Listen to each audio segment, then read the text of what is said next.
नमस्कार मित्रों, आज मैं आपको एक बहुत ही इंटरेस्टिंग टॉपिक के ऊपर कुछ बातें बताने वाली हूँ।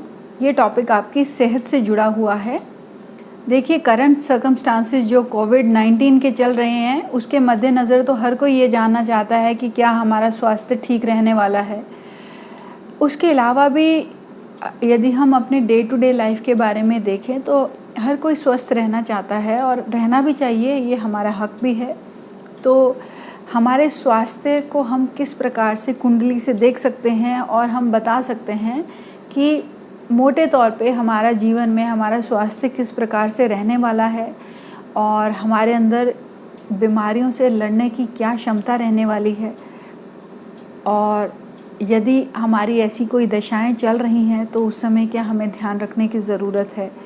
तो इन सब चीज़ों के बारे में मैं आज आपको इस वीडियो में बताने वाली हूँ। तो सबसे पहले, जब आप अपने हेल्थ के बारे में देखना चाहते हैं, सेहत के बारे में देखना चाहते हैं, तो आपको अपने कुछ इम्पॉर्टेंट जो चीज़ें हैं लग्न में, उन पे फोकस करना है। सबसे पहले तो आपको लग्न को देखना है और दूसरी चीज़ आपको लग्नेश को देखना है।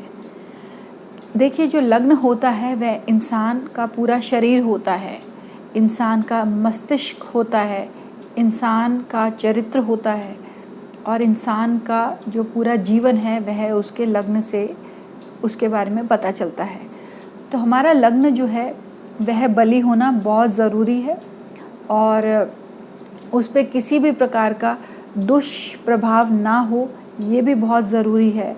और हमारा लग्नेश केंद्र या त्रिकोण में बैठा हो और पापी ग्रहों से पीड़ित ना हो, ये भी हमारी अच्छी सेहत के लिए बहुत ज़रूरी है। तो आइए मैं आज आपको एक एक करके वह सभी चीज़ें बताती हूँ। आप इन्हें नोट कर लीजिए, जिसके माध्यम से आप ये पता लगा पाएंगे कि आपकी जो सेहत है वह किस प्रकार से रहने वाली है। तो सबसे पहले आप ये देखिए कि आपका लग्न कितना बली है, यानी कि लग्न के दूसरे भाव में और 12वें भाव में पापी ग्रह ना बैठे हों, या लग्न में कोई पापी ग्रह ना बैठा हो, या लग्न को कोई पापी ग्रह ना देख रहा हो, या आपका जो लग्नेश है वह अस्त ना हो, यह भी बहुत ज़रूरी है। क्योंकि जो ग्रह अस्त हो जाते हैं वह बिल्कुल अपनी जो क्षमताएं हैं उनको खो देते हैं। तो यदि आपका लग्नेश अस्त है तो यह भी एक खराब सेहत का प्रतीक है। यदि आपका लग्नेश जो है वह नीच का हो जाता है तो यह भी एक खराब सेहत का प्रतीक है। जी हाँ, अस्त भी कैंसलेशन होती हैं। अस्त, यदि कोई ग्रह अस्त है तो नवांश में वह कैंसिल भी होता है। यदि वह नवांश में सूर्य से 2 भाव दूर है तो अस्त जो है ग्रह अपना इतना प्रभाव नहीं दिखा पाते। तो आप इस पॉइंट को भी अपने नवांश में चेक कर सकते हैं। और यदि आपका लग्नेश डेबिलिटेटेड है, नीच का है, तो भी नीच भंग हमारे जो मेन चार्ट है, राशि चार्ट, उसमें भी नीच भंग होता है और नवांश चार्ट में भी नीच भंग होता है। तो वो आप मेरे नीच भंग के वीडियो से देख सकते हैं यदि आपका नीच भंग हो रहा है तो यदि आपके लग्न में कोई ग्रह नीच का हो रहा है तो वह भी एक अच्छा इंडिकेशन नहीं है हेल्थ के पॉइंट ऑफ व्यू से। तो ये तो हो गई लग्न और लग्नेश की बातें।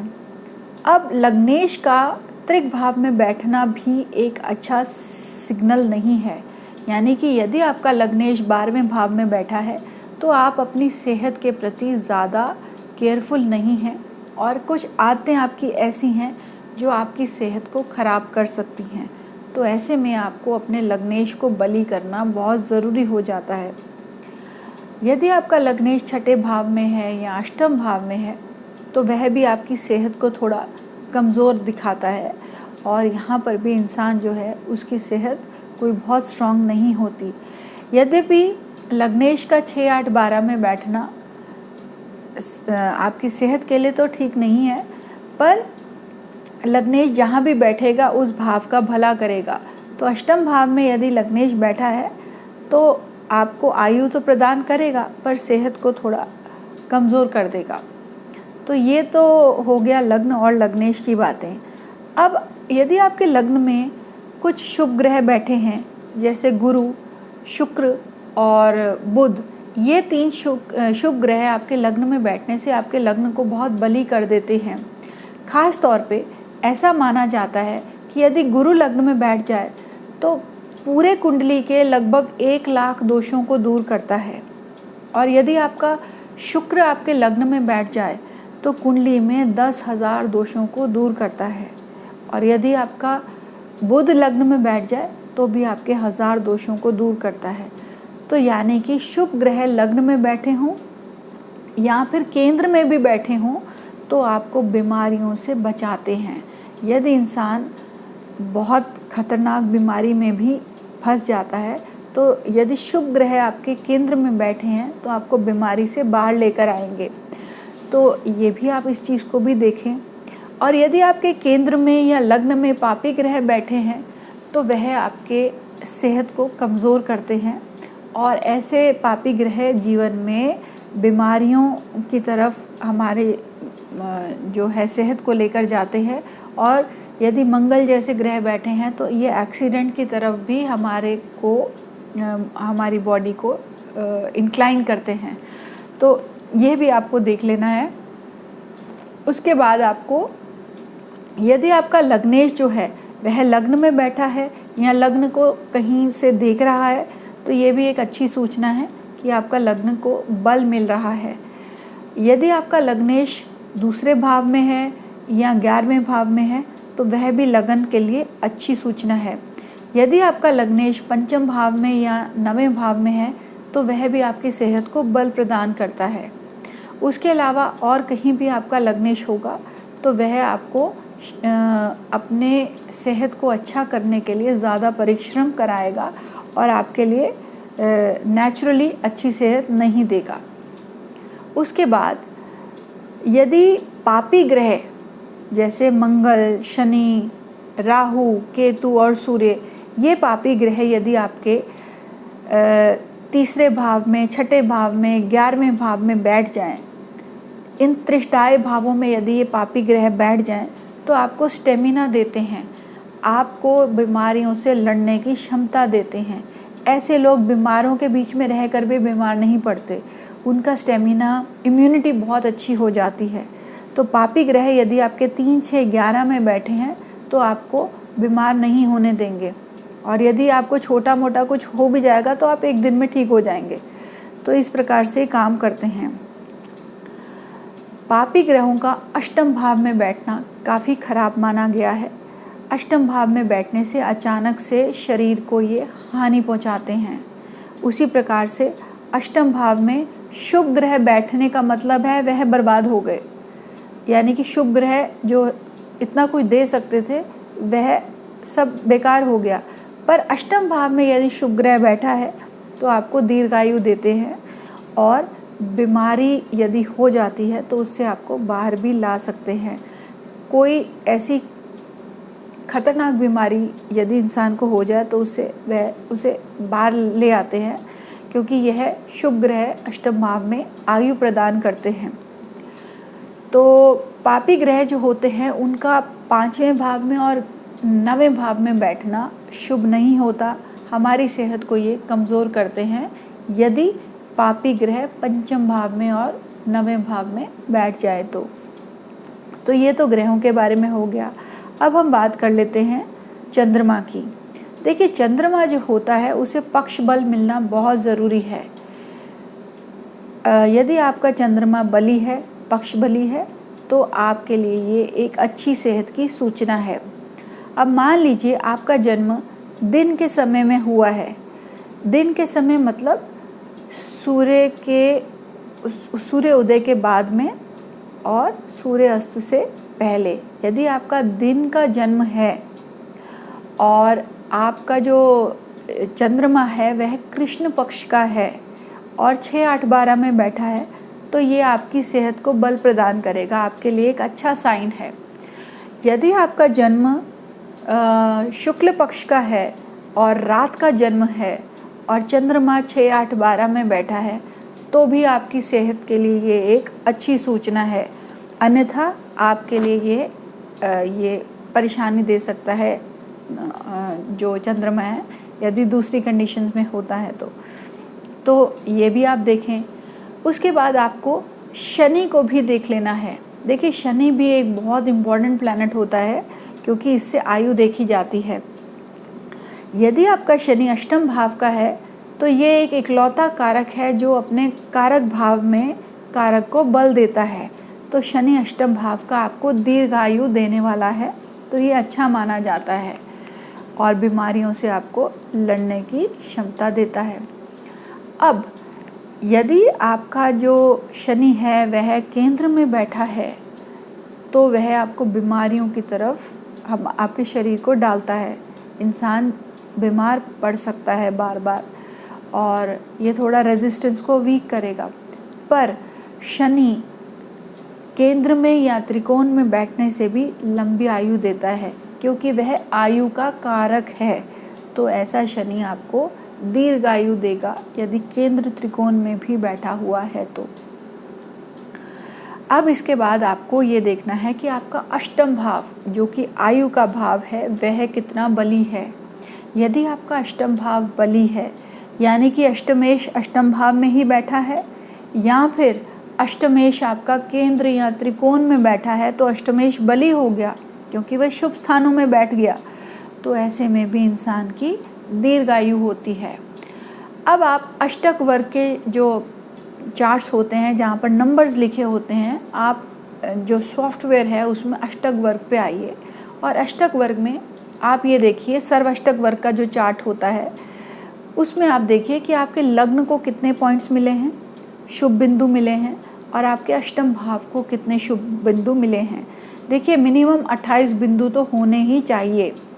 अब आपका लग्न और अष्टम भाव ये दोनों में 28 या उससे ज़्यादा अंक होने चाहिए और लग्न जो है वह अष्टम भाव से ज़्यादा उसके अंक हों तो आपके लिए एक अच्छी सूचना है कि आपकी सेहत अच्छी रहने वाली है। अष्टमेश कभी भी लग्न से ज़्यादा बली नहीं होना चाहिए। लग्न को हमेशा अष्टम भाव से ज़्यादा बली होना है और लग्न में हमेशा सर्वाष्टक वर्ग में ज़्यादा पॉइंट्स होने अच्छे माने जाते हैं। अष्टम भाव में बहुत ज़्यादा पॉइंट्स भी ठीक नहीं होते हैं। तो इस प्रकार से आपको सर्वाष्टक चार्ट को भी देख लेना है और उसके बाद आपको अपने आत्मकारक ग्रह को भी देखना है। देखिए जो आत्मकारक ग्रह होता है वह कुंडली में सबसे इम्पॉर्टेंट ग्रह होता है और आपको ये देखना है कि वह आपकी राशि चार्ट में क्या शुभ स्थान पे बैठा है, क्या वह 6, 8, 12 में तो नहीं बैठा। यदि आपका आत्मकारक केंद्र में बैठा है, त्रिकोण में बैठा है, उसको शुभ ग्रह दृष्टि दे रहे हैं तो ये भी एक अच्छी सेहत का सूचक है। और उसके अलावा आपको सूर्य को भी देखना है क्योंकि सूर्य आपकी आत्मा है और आत्मकारक ग्रह तो मैंने इस पे भी वीडियो बनाए हैं, आप देख सकते हैं डिटेल में। आत्मकारक ग्रह वह ग्रह होते हैं जिनकी सबसे ज़्यादा डिग्री होती है आपके चार्ट में। वे आपकी आत्मा का ही काम करते हैं। वे आपको ये बताते हैं कि आपकी आत्मा का रुझान किस प्रकार से है और ये आपके लिए सबसे इम्पोर्टेंट ग्रह होते हैं। तो इनका भी बली होना ज़रूरी है। इनका नीच का होना, कंबस्ट होना ये आपके लिए ठीक नहीं है। तो आपने देखा कि ये कुछ पॉइंट्स हैं जिनसे आप अपनी सेहत के बारे में पता लगा सकते हैं। उसके अलावा यदि आपके जो है 22वें दृष्टिकोण की दशा चल रही है तो उस पीरियड में भी आपको ध्यान रखने की ज़रूरत है। अब मित्रों, बहुत से लोगों को 22वां दृष्टिकोण शायद ना मालूम हो तो मैं आपको बता देती हूँ कि आपका जो D3 चार्ट होता है, D3 मतलब दृष्टिकोण चार्ट जो होता है, उस चार्ट को आप खोलिए और उसमें आप देखिए कि अष्टम भाव में कौन सी राशि पड़ रही है। जो राशि आपके अष्टम भाव में पड़ती है वह आपकी 22वीं दृष्टिकोण की राशि है। यदि आपकी उस राशि की दशा चल रही है या कोई ग्रह आपका उस राशि में बैठा है तो आपको उस दशा में सावधान रहने की ज़रूरत है। 22वें दृष्टिकोण की राशि या 22वें दृष्टिकोण में बैठा ग्रह उन ग्रहों की दशाओं में आपको सेहत का ध्यान रखने की ज़रूरत है, क्योंकि ऐसे पीरियड में सेहत जो है वह खराब होती ही होती है। तो ये भी एक बहुत इम्पोर्टेंट पॉइंट है जिसका आपको ध्यान रखना है। उसके बाद आपको 64वें नवांश को भी देख लेना है। अब बहुत से लोगों को शायद इसके बारे में भी ना पता हो, तो मैं बता दूं कि आप जब अपना नवांश चार्ट खोलेंगे तो उसमें आप देखिए कि आपका चंद्रमा किस राशि में बैठा है। मान लीजिए आपका चंद्रमा मेष राशि में बैठा है, नवांश चार्ट में मेष के नवांश में बैठा है, तो मेष से आप 4 घर गिनेंगे तो मेष से चौथा घर आपका कर्क राशि हो गया। तो जो कर्क राशि है वह आपकी 64वीं नवांश की राशि है। यदि कोई ग्रह आपका कर्क राशि में बैठा है या कर्क राशि की दशा चल रही है, चंद्रमा की दशा चल रही है, तो भी आपको अपनी सेहत का ध्यान रखने की ज़रूरत है, क्योंकि उस दशा में भी बीमारियां लग जाती हैं और सेहत खराब हो जाती है। और आपको अपने जो है ट्रांजिट्स, जो गोचर हैं, उनको भी देख लेना है कि यदि आपके गोचर जो हैं, आपके लग्न में शुभ ग्रहों के गोचर चल रहे हैं तो वह भी आपको अच्छी सेहत देने वाले हैं। यदि अशुभ ग्रह आपके केंद्र को देख रहे हैं या केंद्र से त्रिकोण भावों में हैं तो आप थोड़ा सतर्क रहें। तो ये कुछ चीज़ें थी मित्रों जो मैं आपके साथ शेयर करना चाहती थी, और उम्मीद करती हूँ कि आप इन पॉइंट्स को अपने चार्ट्स में लगाएंगे और आपको इससे थोड़ा आइडिया हो जाएगा कि आपकी सेहत इन दिनों में या बाय एंड लार्ज जनरली कैसी रहेगी। और यदि कोई आपको ऐसा सूचना मिलती है अपने चार्ट को देख के, जिसको देखकर आपको लगता है कि आपको सावधान रहने की ज़रूरत है, तो आप ध्यान रखिए इन दिनों में और अशुभ ग्रहों का आप कोई उपाय करवाइए, तो उससे आपको मिनिमम कष्ट होगा और आपकी सेहत जो है वह ठीक रहने वाली है।